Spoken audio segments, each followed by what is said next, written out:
Welcome. In this video, I'll show you how to get mod packs in Minecraft Java Edition. All right. If you find this video helpful, please leave a like and subscribe to the channel for more such tutorials. Now, adding mod packs to Minecraft Java is best accomplished, using third-party launchers like CurseForge and Modrinth right here. So what you can do is you can go and download either, Modrinth app.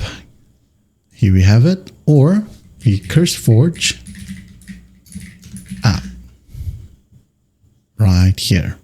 So just basically click on download for Modrinth right here, and for CurseForge, download the standalone. Install it, follow simple prompts, and once done, you can go ahead and open up either of the app. So let's say Modrinth right here.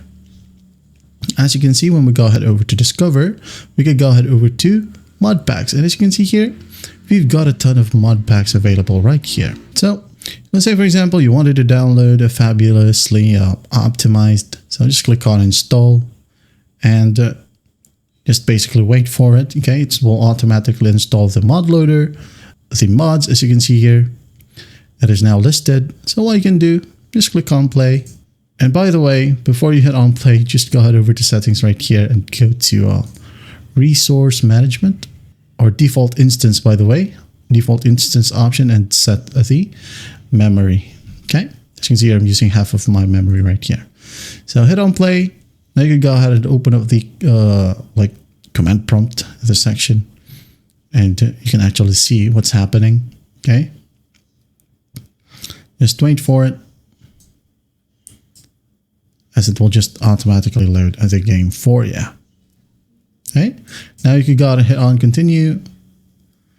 Now if you want to check your mods, click on mods right here.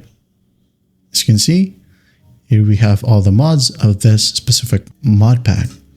Now go ahead and hit on single player and enjoy the game. That is it. That's how easy it is to get mod packs in Minecraft Java Edition. I hope this video helps, and I'll see you in the next one.